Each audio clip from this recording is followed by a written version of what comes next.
For thousands of years, an entire empire sat right beneath the feet of local farmers, completely invisible to the naked eye. No one knew it existed until a single, strange discovery changed history forever.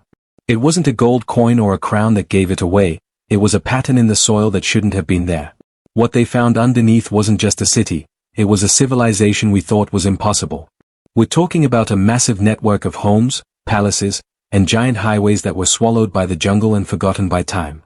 For centuries, explorers hacked through these vines, convinced they were in a wild, empty land. They had no idea they were standing on the roofs of ancient skyscrapers. The scale of this place is so big that it challenges everything we thought we knew about how humans lived 3,000 years ago. This wasn't just a village in the woods, it was a high-tech megalopolis that vanished into thin air. But how does something that massive just disappear? Think about the ground you're standing on right now. You assume you know what's beneath you. But in the deep jungles of Guatemala, the earth is a master of disguise. For 3,000 years, the tropical rain and the fast-growing roots acted like a heavy curtain, pulling a veil over a society of millions. This wasn't a slow decline, it was as if a thriving, pulsing heart of the world simply stopped beating, and the forest moved in to reclaim the silence. Archaeologists used to believe the Maya lived in small, isolated groups, struggling to survive in a harsh environment. They thought the jungle was too thick and the land too poor to support a real empire. But they were looking through a keyhole, seeing only tiny fragments of the truth. When that curtain was finally pulled back, it didn't just reveal a few ruins. It revealed a sprawling, interconnected superpower that functioned with the precision of a modern city. The most haunting part is that for generations, people walked these same paths, farmed the same dirt, and slept under the same stars, never realizing they were living on top of a ghost world. It makes you wonder what else is hiding in plain sight, just waiting for the right moment to be seen again. This discovery didn't just find stone and mortar, it found a story we had completely forgotten how to tell. For decades, we looked at the maps of Central America and saw a massive, empty space of green.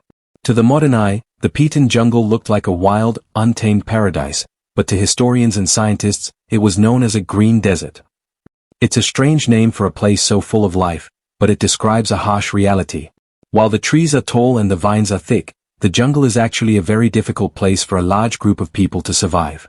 The soil is often thin, the rain is unpredictable, and the heat is relentless. Because of this, the experts of the past had a very specific theory. They believed that while the Maya were certainly impressive, they could never have been truly massive. They pictured small groups of people living in tiny, isolated villages, separated by miles of impenetrable forest. They thought these people spent most of their time just trying to find enough food to eat and clean water to drink. In their minds, the jungle was a cage that kept the population small. Whenever an archaeologist found a beautiful temple or a tall pyramid, they treated it like an island in a vast sea of nothingness. They assumed these were just lonely monuments built by a small number of people who eventually moved on when the land couldn't support them anymore. It made sense at the time. After all, how could millions of people live in a place where you can barely see 10 feet in front of you? How could they build a superpower in a landscape that seems designed to swallow everything whole? This idea of the green desert shaped everything we thought we knew. It made the Maya seem like a mystery of the past, a people who tried to beat the jungle and eventually lost. We looked at the thick canopy from airplanes and saw nothing but a carpet of leaves, confirming our belief that the land was empty. We were so confident in what we couldn't see that we never stopped to ask if the jungle was actually a mask. We accepted the silence of the forest as proof that no one had ever truly conquered it. But the truth was much more crowded, and much more intentional, than any of us were prepared to handle. For nearly 100 years, archaeologists took to the jungle with machetes and maps, believing they were seeing the full picture. They would spend months hacking through the thick brush, sweating under the heavy heat, all to find a single carved stone or a broken piece of pottery. When they came across a steep hill covered in massive trees and tangled vines, they didn't think twice about it. To them, it was just part of the landscape. They would climb up these slopes to get a better view of the horizon, never realizing that the mountain beneath their boots was actually a giant, man-made pyramid. It's hard to imagine how you could miss something that big, but the jungle is a master of disguise. In this part of the world, if you leave a stone building alone for just a few years, the forest begins to eat it. Seeds fall into the cracks of the rocks, roots wrap around the walls like giant fingers, and thick moss covers every surface. Give it 1,000 years, and a royal palace looks exactly like a pile of dirt. These experts were literally walking over the heads of giants. They were standing on top of history, looking for small clues while the biggest answers were right under their feet. the scale of what they missed is staggering. In many cases, entire city centers were hiding in plain sight. An archaeologist might spend an entire season excavating a small house at the bottom of a hill, completely unaware that the hill itself was a massive temple that once touched the clouds. They saw the world in fragments because that's all the jungle would allow them to see. They were like people trying to describe a giant puzzle while only being able to find 2 or 3 pieces in the tall grass.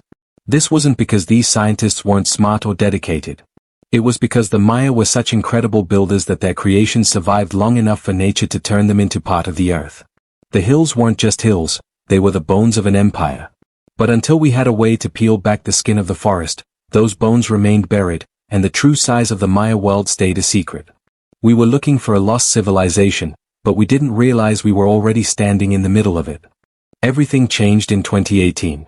While archaeologists had been struggling on the ground for a century, a group called the Pakunum Foundation decided it was time to stop looking through the trees and start looking through the light. They commissioned a small airplane equipped with a high-tech sensor called LiDAR. This wasn't just a camera, it was a machine capable of firing over 5 billion pulses of laser light down at the jungle floor. As the plane hummed over the canopy, those billions of lasers were doing something the human eye could never do. Most of the light hit the leaves and bounced back, but a tiny fraction, just enough, found the small gaps between the trees. They hit the ground, bounced off the ancient stone, and traveled all the way back up to the plane. In just a few days of flying, the team collected more information than every explorer in history had gathered over the last 100 years. But the real magic didn't happen in the air, it happened on a computer screen. When the scientists first looked at the data, all they saw was a digital version of the same green jungle. Then, with a few clicks of a mouse, they did something that felt like a miracle. They told the computer to delete the trees. One of the lead researchers, Francisco Estradabelli, described the moment as chilling. As the forest disappeared from the map, a ghost world began to rise from the data. They didn't just see one pyramid or a single wall. They saw thousands of them. It was like looking through a telescope and suddenly seeing a galaxy where you thought there was only empty space. The scientists realized in that single moment that they hadn't just found a new site, they had found an entire, sprawling megalopolis that had been hiding in plain sight for 3 millennia. This is the part that feels like science fiction. Imagine having a magic wand that could instantly vaporize every tree, vine, and leaf in the entire country without moving a single stone. That is essentially what the scientists did in their labs. The data that came back from the plains was just a massive collection of billions of tiny points. At first, it didn't look like a city, it looked like a giant, glowing cloud. But each of those points carried a piece of information. They knew exactly how high they were above sea level. This allowed the scientists to use a process they called digital deforestation. They told the computer to ignore every laser pulse that hit something high up, like a branch, a bird, or a leaf. They filtered out the noise of the living jungle. With a few clicks, the thick, tangled mess that had blocked our view for 1,000 years simply vanished from the screen.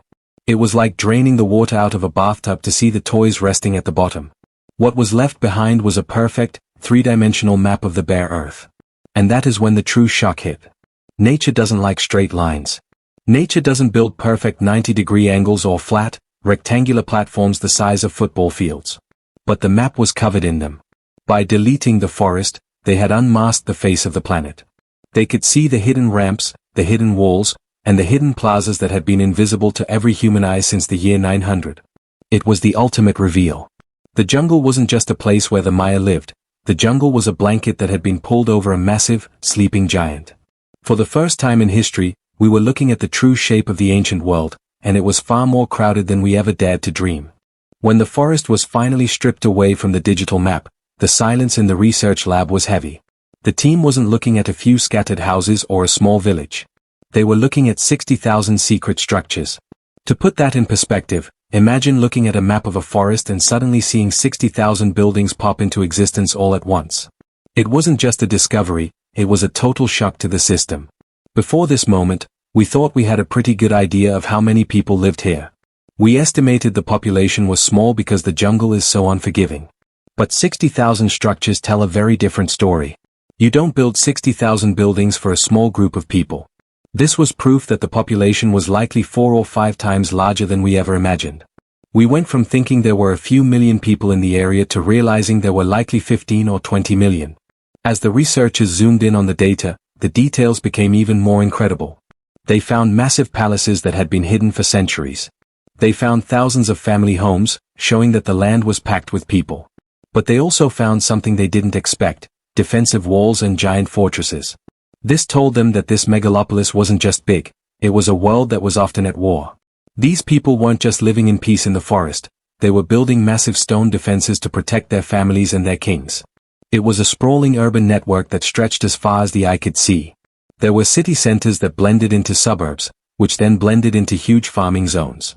In the ancient world, we usually think of cities being far apart with nothing but wilderness in between. But here, the wilderness was actually full of life. It was an endless grid of human activity. The green desert we once believed in was actually one of the most crowded and busy places on the planet. And the most amazing part? Every single one of those 60,000 buildings was built by hand, stone by stone, in a world where the wheel and metal tools didn't even exist yet. But having 60,000 buildings is only half of the story. A city isn't just a collection of houses, it's the movement between them. As the scientists looked closer at the gray, digital map, they noticed something that looked like perfectly straight veins stretching across the jungle floor. These weren't trails or animal paths. They were massive, elevated stone highways known as sakbiob, or white roads. In the ancient world, roads were usually just dirt paths that turned into mud the moment it rained. But the Maya were different. They built these roads out of stone and plaster, raising them several feet above the swampy ground. Some of these highways were over 60 feet wide enough for a modern 4-lane road, and stretched for miles through the thickest parts of the forest. They were so well built that even after 1,000 years of tree roots trying to tear them apart, they still stood straight and true on the digital scans. This discovery changed everything we knew about Maya politics. You don't build a highway system that massive just to visit your neighbor. These roads were designed for trade, for moving huge armies, and for connecting thousands of people under one single, powerful system. It proved that these weren't just isolated tribes living in the woods. This was a unified empire, a superstate that functioned like a single, giant machine. The sheer effort it took to build these is hard to wrap your head around. Remember, the Maya didn't have horses, oxen, or even the wheel. Every single stone in those hundreds of miles of highway was carried by a human being. They hauled millions of tons of rock through the humidity and the heat to make sure their empire stayed connected. When we saw these roads on the map, we finally understood the truth. The jungle wasn't a barrier to the Maya. It was their backyard, and they had paved right through it to create one of the most connected societies in the ancient world. Building a city is one thing, but keeping it alive is another challenge entirely. If you have 15 or 20 million people living in a jungle, you have a massive problem. How do you feed them? For years, we thought the Maya used a simple method of slash and burn farming, where they would clear a small patch of forest, grow some corn, and then move on once the soil was exhausted. But the LiDAR data proved that this would have been impossible. You cannot support a superpower with a garden. What the lasers revealed was a landscape that had been completely re-engineered by human hands. The Maya didn't just live in the jungle, they rebuilt it.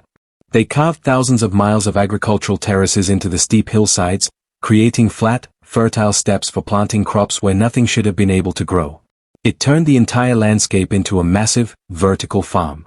By doing this, they stopped the soil from washing away in the heavy rains and made use of every single inch of land. But they didn't stop at the hills. In the lowlands, where the ground was often a swampy, muddy mess, they built raised fields. They dug deep canals to drain the water and used the rich mud to create elevated platforms for farming. These canals served a double purpose. They provided a steady supply of water during the dry season, and they acted as a transport system for canoes filled with food. It was a masterpiece of water management. The Maya were master hydrologists. They built enormous stone reservoirs, some of which could hold millions of gallons of water, to make sure the city never went thirsty during the months when the rain stopped. They even used sand and minerals to filter the water, creating some of the world's first large-scale water purification systems. Every drop of rain was captured, stored, and used with perfect precision. This was engineering on a scale that shouldn't have been possible for the time. They were feeding a population the size of modern-day Los Angeles or New York in the middle of a tropical rainforest using nothing but stone tools and sheer human willpower. They turned a green desert into a breadbasket. It was a triumph of technology and organization that allowed their civilization to thrive for centuries. But as we look at these incredible systems, it makes the question of their disappearance even more haunting. If they were this smart and this prepared, what could have possibly gone so wrong that they had to leave it all behind? When we look at these massive stone cities, it is easy to think of them as a single moment in time. We imagine a group of people appearing out of nowhere, building these pyramids, and then vanishing. For a long time, historians believed the peak of this civilization happened relatively late in history, around the same time Europe was entering the Middle Ages. But as the LiDAR data began to reveal the layers beneath the surface, we realized that the story of the Maya is much, much older than we ever dared to imagine. The foundations of this megalopolis weren't laid 1,000 years ago. They were laid 3,000 years ago.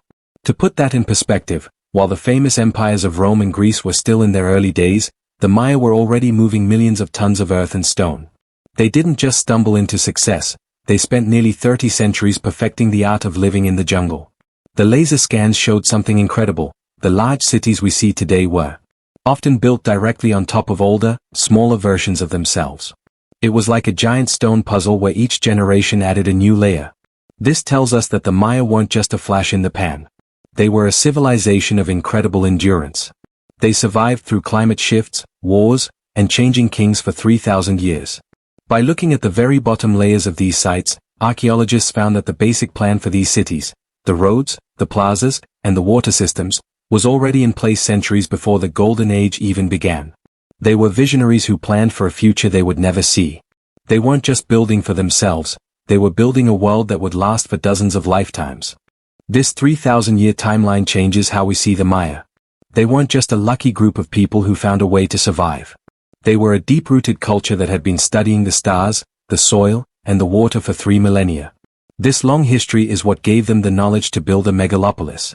But it also makes their eventual end feel even more heavy.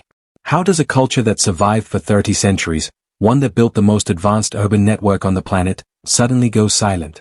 After 3,000 years of noise and life, the jungle eventually won the long game. After 3,000 years of building, engineering, and growing, the heartbeat of the Maya world simply stopped. It wasn't a slow, quiet fade into history like many other empires. It was more like a sudden, jarring silence. By the year 900, the massive stone highways we found on the LiDAR scans were no longer filled with traders. The great reservoirs, built with such incredible skill, were left to collect dust and dead leaves. The 60,000 buildings that once buzzed with the sounds of millions of people were suddenly empty. This is the great mystery that keeps archaeologists up at night. How does a civilization this advanced, this connected, and this smart just walk away from everything? Looking at the new data, we see clues that the end might have been more violent and desperate than we once thought. The LiDAR scans revealed massive defensive walls and hilltop fortresses that were built in a hurry toward the end. It suggests that as resources became scarce, the different city-states began to turn on each other. The very roads that once connected them for trade were likely used by armies to march on their neighbors. But war might have only been part of the problem. Some experts believe the Maya were victims of their own success. They had re-engineered the entire jungle to feed 20 million people, but that meant there was no room for error. When a series of massive, long-lasting droughts hit the region, even the high-tech water systems and terraced farms might have finally failed. Even the most brilliant engineers can't build a city that survives without rain. The green desert that they had fought so hard to conquer finally began to take its revenge. The most haunting part is that there are no records of a final battle or a mass migration. The people simply left. They walked away from their palaces, their homes, and their gods, leaving the jungle to finish what the drought and the war had started. Within just a few generations, the roots of the trees began to pull apart the stone highways. The vines climbed the sides of the pyramids, hiding the king's faces from the sun. The silence of the stone became absolute. The Maya didn't just lose their empire, they lost their place on the map, leaving us to wonder for 1,000 years if they were ever really there at all. Everything we have just uncovered, the 60,000 buildings, the massive stone highways, the advanced water systems, all of it came from scanning just a tiny fraction of the jungle. We are talking about less than 1% of the Maya Biosphere Reserve. It's like finding a single, perfectly preserved page on the floor of a massive, burnt-out library and realizing it's part of an encyclopedia. If one small corner of the forest was hiding a megalopolis of millions, what is waiting in the other 99%?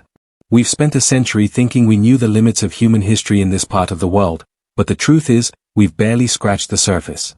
There are hundreds of thousands of square miles of dense, primary rainforest that haven't seen a human footprint in 1,000 years. Beneath that canopy, there are likely cities even larger than the ones we've found. There are probably temples that would dwarf the pyramids of Egypt and highways that stretch across entire countries, all waiting for a single pulse of light to bring them back to life. The technology is ready. the planes are fueled. And every time we click that button to delete the forest, we aren't just looking at the past, we are looking at a version of humanity we completely forgot existed. We used to think the jungle was a place where history went to die. Now we know it's where history is being kept safe. The real question isn't whether there is more to find. The question is whether we are ready for what the next scan will reveal.